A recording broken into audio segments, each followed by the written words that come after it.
Pagbasa mula sa aklat ni Propeta Jeremias. Sinasabi ng Panginoon, inutusan ko ang mga tao na sumunod sa akin upang sila'y maging aking bayan at ako naman ang Diyos nila. Sinabi kong mamuhay sila ayon sa ipinag-uutos ko at sila'y mapapanuto. Ngunit hindi sila tumalima, ayaw nilang makinig sa akin.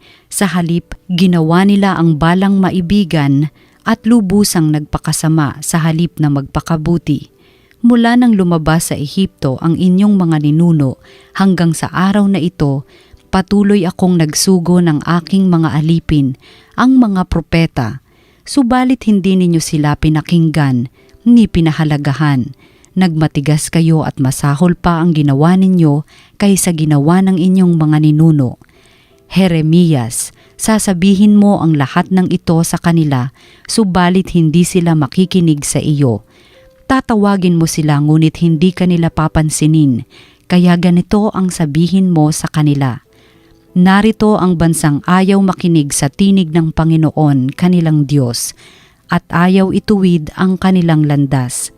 Naglaho na sa kanila ang katotohanan at di man lamang nababanggit. Ang salita ng Diyos.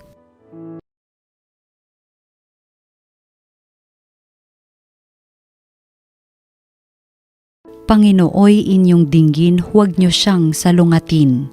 Tayo ay lumapit sa ating Panginoon, siya ay awitan. Ating papurihan ang batong kublihan natit kalakasan. Tayo ay lumapit sa kanyang harapan na may pasalamat. Siya ay purihin ng mga awiting may tuwa at galak. Panginooy inyong dinggin, huwag niyo siyang salungatin. Tayo ay lumapit sa kanya'y sumamba at magbigay galang. Lumuhod sa harap nitong Panginoong sa ati lumalang. Siya ang ating Diyos, tayo ay kalinga niyang mga hirang, mga tupa tayong inaalagaan.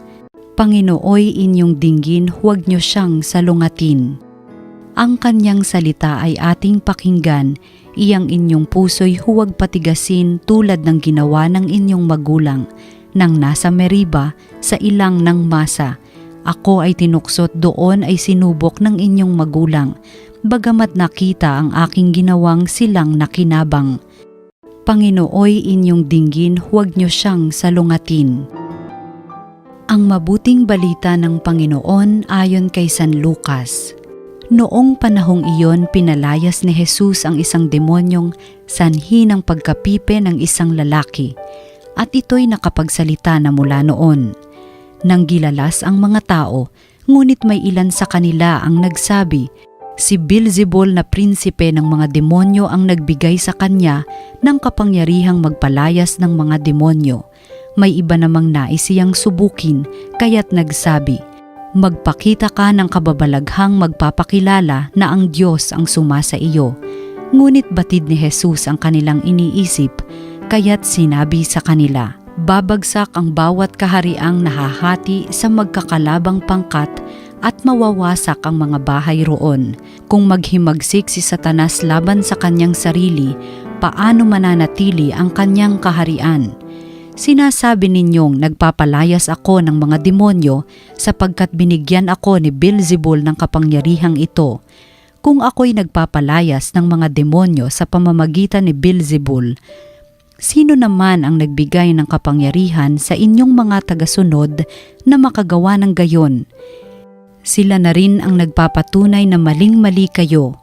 Ngayon, kung ako'y nagpapalayas ng mga demonyo sa pamamagitan ng kapangyarihan ng Diyos, nangangahulugang dumating na sa inyo ang paghahari ng Diyos. Kapag ang isang taong malakas at nasasandatahan ay nagbabantay sa kanyang bahay, malayo sa panganib ang kanyang ari-arian. Ngunit kung salakayin siya at talunin ng isang taong higit na malakas, sasamsamin nito ang mga sandatang kanyang inaasahan at ipamamahagi ang ari-ariang inagaw. Ang hindi panig sa akin ay laban sa akin, at nagkakalat ang hindi tumutulong sa aking mag-ipon. Ang mabuting balita ng Panginoon. Pinupuri ka namin, Panginoong Hesukristo. Magandang araw po mga kapatid kay Kristo. Ito po si Father J.D. Zaldivar ng Archdiocese of Manila. Pagnilayan na po natin ngayon ang salita ng Diyos, salita ng buhay. Mga kapatid, maligayang at mapagpalang Kwaresma po sa ating lahat. Patuloy po nating baybayin, lakbayin itong panahon ng Kwaresma sa diwa ng pagtitika, pagninilay-nilay, panalangin, pag-aayuno at pagtulong sa kapwa. Upang ang ating mga puso ay laging maging handa, lalong maging handa sa Pasko ng pagkabuhay ng Panginoon.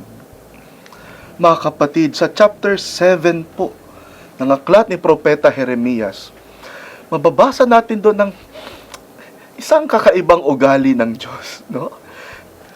Kung babasahin nyo ito, chapter 7 verse 23 to 28, para nagtatampo na ang Diyos. Sabi niya sa bayang Israel, inutusan ko ang tao na sumunod sa akin upang sila'y aking maging bayan at ako na may Diyos nila. Sinabi kong mabuhay sila sa utos ko upang sila'y matuto. Pero hindi sila sumusunod.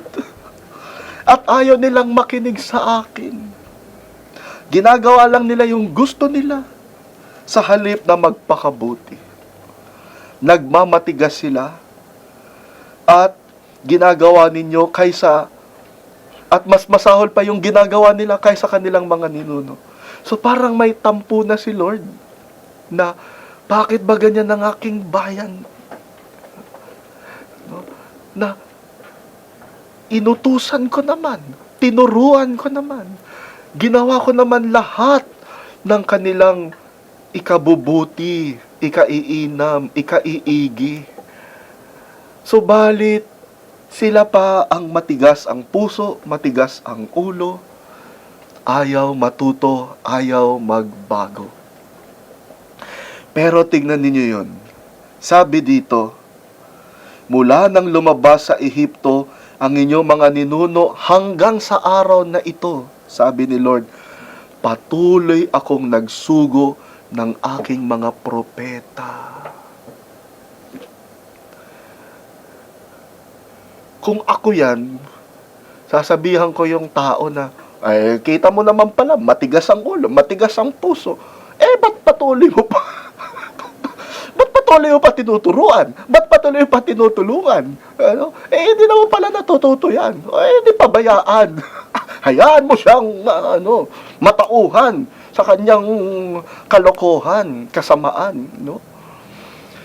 Ay, buti na lang, hindi ako si Lord. Kay Lord, hindi. Kay Lord,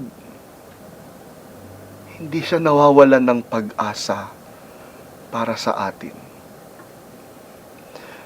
Kahit na matigas ang ating ulo, kahit na bato ang ating puso, nagsusugo pa rin siya ng mga propeta. Nagpapadala pa rin siya ng kanyang mga lingkod upang ang bayan ay matauhan, marinig ang katotohanan, dumating sa kabutihan. Kahit na inaayawan, kahit na hinihindian, kahit na tinatalikuran at pinagtatabuyan, ang Diyos makulit at mapilit na ibigay ang kabutihan, katotohanan sa atin. At mga kapatid, yan ang dahilan kaya taon-taon tayo nagdiriwang ng Kwaresma. Taon-taon tayo nagsesemana Santa. Taon-taon tayo nagsasariwa ng binyag. Taon-taon tayong gumugunita sa pagkabuhay ng Panginoon. Bakit? Dahil ang Diyos hindi pa rin nawawalan ng pag-asa sa atin. Ang paggunita sa pagmamahal ng Diyos, ang paggunita sa sakripisyo ni Jesus, ay kailangan nating ulit-ulitin dahil tayo ang paulit-ulit nagkakasala. At sa ulit-ulit nating pagkakamali, ang Diyos lalong uulit-ulit sa pagmamahal.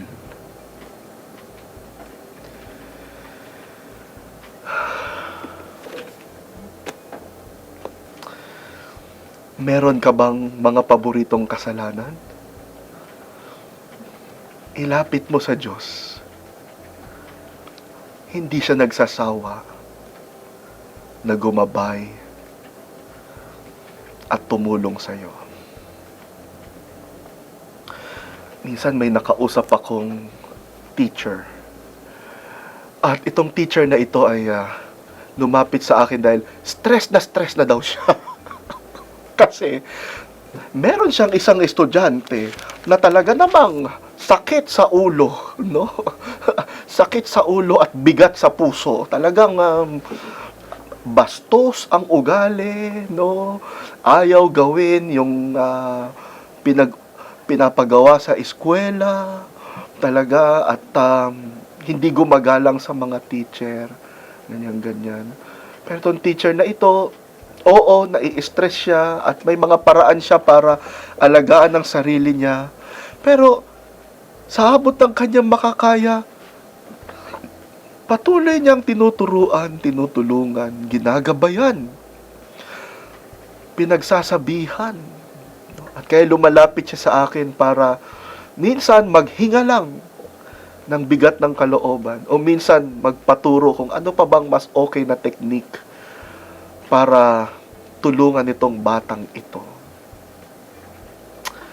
Nung minsan sabi ko sa kanya, biniro ko, alam mo, ang dali ng solusyon. Ang dali ng solusyon sa problema mo. Ano, Father? Sabi niya, kick out. I-kick out mo yung batang yan. Palipati mo ng eskwela. Sige. Wala ka ng stress. Wala ka ng problema. Di ba? Tsaka, maiintindihan naman namin kung talagang kailangan niyang gawin. No? Kung nabibigatan ka na, nai-stress ka na, hindi naman kailangang dalhin mo to lagi. No? At hindi naman nakaatang sa'yo ang buong tungkulin ng pagtulong sa batang ito. Hindi ko makalimutan ng sagot niya. Sabi niya, Father, may pangarap ako para sa batang ito.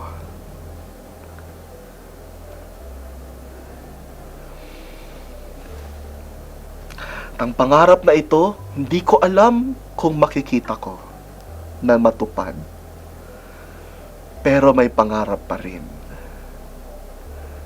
Isang araw alam ko, unti-unti, hindi magbiglaan, unti-unti, matatauhan, magigising din, magbabago din. May pangarap ako sa batang ito.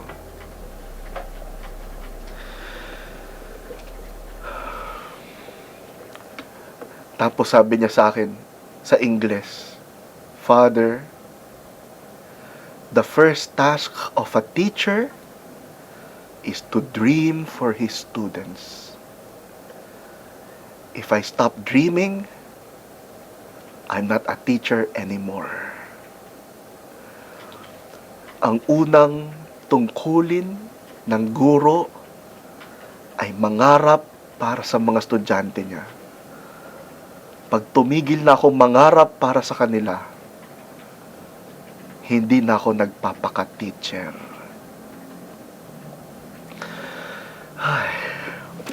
Ang teacher na ito na nakausap ko, katulad ng Panginoon, hindi nawawalan ng pag-asa. Kahit na mukhang walang pag-asa.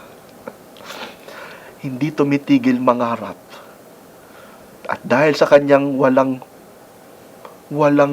paglubay na pangangarap, patuloy siyang gumagabay, nagtuturo, tumutulong, at nagmamahal. Manalangin po tayo. Panginoon, salamat po sapagkat kahit anong tigas ng aming puso, kahit anong pagtalikod ng aming kalooban sa iyo, patuloy kang may pag-asa para sa amin. Kami nawa ay matutong umasa sa iyo. Amen.